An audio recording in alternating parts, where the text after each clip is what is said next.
Nashlets, and welcome to today's edition of Noshing with Nashies, where we're going to make the comfort classic cheesy mac and beef.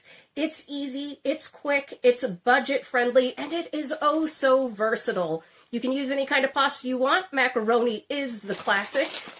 I'm going to be using a gnocchetti pasta here, which is a little shell, just for some fun. You can put anything you want into this, and it is really, really fantastic. So let's go ahead and head into my kitchen and check this out. And if you want to do this in Italian style, you can call it the Lasagna Scramble, just for fun. All right, let's head into the kitchen and have some fun.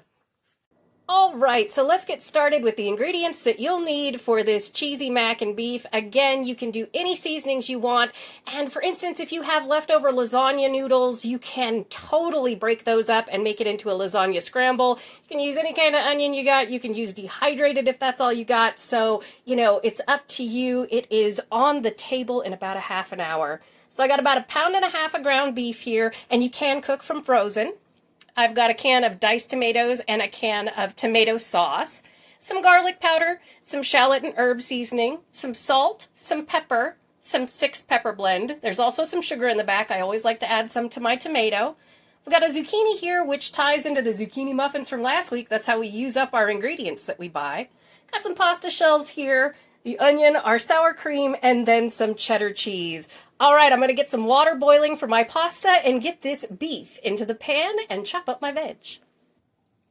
All right, my beef is in the pan on medium heat, and I'm going to give you some tips and tricks if you're doing this from frozen, because a lot of us, when we get home, we're tired. We didn't defrost our meat, so you can totally cook the meat from frozen. Just put it in a pan over medium heat. You can put a little oil in there if you want to. I'm not going to, but just add about 1/4 cup of water to help to defrost our meat. And we're just going to cook this until it's nice and brown, breaking it up as we do. And with our pasta, we want to undercook that by about 2 minutes. So read your pasta directions, whatever they are. Have your water boiling off to the side. You can boil it in the same pan beforehand, but just undercook it by about 2 minutes because it's going to get mixed in.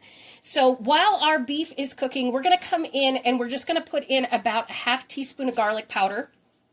Again, you can use fresh. It's perfectly fine. I'm going to put in about 1 teaspoon of black pepper, because we like the pepper. And then I'm going to put in about 1/4 teaspoon of some Himalayan pink salt here. You can tell we're Costco shoppers around here. So about 6 turns of that. And all I'm going to do is cook this up until it's about halfway done. So it's not frozen in the middle or anything like that, till it's about halfway done. And then we're going to add our veg. I'll let you watch this in fast motion while I'm over here shredding cheese and chopping up our veg.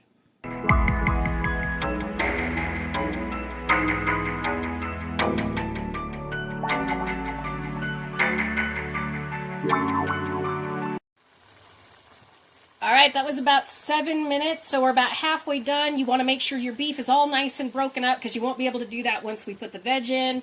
And here I have my zucchini and my onion just roughly chopped up. You don't have to be fancy about it. It's fantastic. We're just going to add our veg, and we're going to cook this until our meat is nice and brown. And I'm going to shred about 2 cups of cheese and cook up my pasta again. About 2 minutes shy of what it says. We want it al dente since it's going to go in here. And I'm going to get my seasonings ready. So I'll let you watch this in fast motion.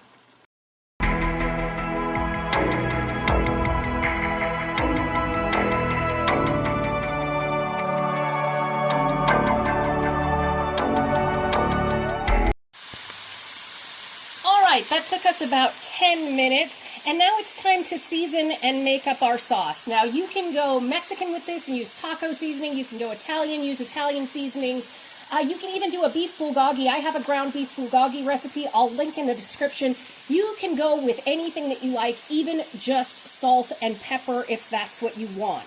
What I have in here is 1 tablespoon of sugar because I like it with our tomato sauces.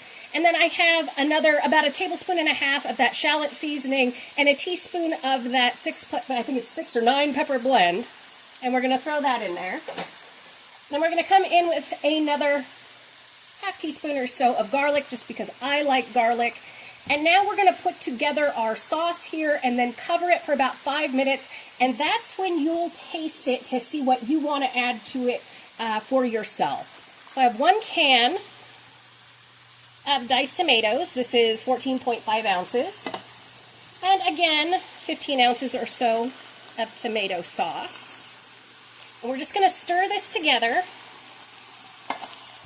And we're going to cover it on that medium heat for about 5 minutes just to let everybody get together and marry. And that's when we're going to come in. We're going to add our pasta. We are going to add our sour cream. And we are going to add our cheese. Okay, it's been about 5 minutes. Everything tastes great. It smells really good. We're going to come in with about 2 cups of shredded cheese. You can use pre-shredded. That's perfectly fine. We're going to come in with about a half a cup or so of sour cream. Again, you can do this to taste, and we're just going to stir this really quickly. Get everybody incorporated, and naturally you can use more cheese or less cheese. You can even use Velveeta or Kraft singles. Again, don't let people gatekeep your food. Just enjoy. But I love how quick and easy and tasty this dish is. It's hamburger helper, but, you know, elevated a little bit. Plus, it's on your table quick. All right, and then I've got my pre-cooked pasta here. We are going to toss this in the pan. And you can even make this look fancy by topping it with, like, some fresh parsley at the end, or maybe some chives or some green onions. Oh, and I had cut back my heat to 3 on my stove to mix everything in so it's not bubbling super hard. And this recipe and all of the ingredients that I used will, of course, be in our description. All right, so this is nice and done. I'm going to go ahead and plate this up. All right, and there we have our cheesy mac and beef. It is so easy, so budget-friendly, a real comfort food that sticks to your ribs and reminds you of childhood, which hopefully is a good thing. Thank you so much for joining me for today's episode of Noshing with Nashies. And remember, if you come to a fork in the road, pick it up and have a nosh with Nashies. Please like, comment, share, and subscribe, and consider becoming a member. See you in the next one. Bye!